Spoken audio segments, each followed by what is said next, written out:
પ્રજાસત્તાક પર્વની જિલ્લા કક્ષાની ઉજવણી દહેગામ ખાતે કરવામાં આવી.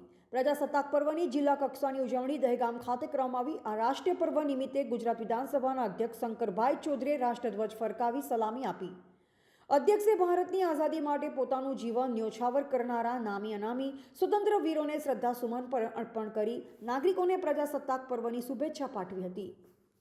પ્રજાસત્તાક પર્વ નિમિત્તે ગુજરાત વિધાનસભાના અધ્યક્ષે પરેડ નિરીક્ષણ કર્યું તેમજ પ્રજાસત્તાક પર્વમાં ઉપસ્થિત નગરજનોનું અભિવાદન પણ ઝીલ્યું હતું. અધ્યક્ષશ્રીના હસ્તે ઉમદા કામગીરી કરનાર અધિકારીઓ, કર્મયોગીઓ, ખેલાડીઓ અને નાગરિકોનું સન્માન કરવામાં આવ્યું. આ પ્રસંગે અધ્યક્ષશ્રીના હસ્તે ગાંધીનગર જિલ્લાના વિવિધ વિકાસ કામોની ઝાંખી કરાવતી જિલ્લા માહિતી કચેરી દ્વારા તૈયાર કરાયેલી વિકાસ વાટિકા પુસ્તિકાનું વિમોચન પણ કરવામાં આવ્યું હતું. અધ્યક્ષશ્રીને મહાનુભાવોના હસ્તે આ પ્રસંગે વૃક્ષારોપણ કરવામાં આવ્યું.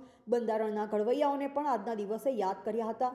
આ પ્રસંગે જિલ્લા કલેક્ટર હિતેશ કોયાના, અધિક કલેક્ટર ડી.કે. બ્રહ્મભટ્ટ, ગાંધીનગર પ્રાંત અધિકારી બ્રિજેશ મીડિયા, દહેગામ તાલુકાના ધારાસભ્ય, પૂર્વ ધારાસભ્ય, જિલ્લા તાલુકા સંગઠનના હોદ્દેદારો, વિવિધ મોરચાના હોદ્દેદારો, જિલ્લા પંચાયત, તાલુકા પંચાયતના સદસ્ય, સરપંચો અને કાર્યકર્તાઓ હાજર રહ્યા હતા. રિપોર્ટર દિનેશ ચંદ્ર શાહ, દહેગામ.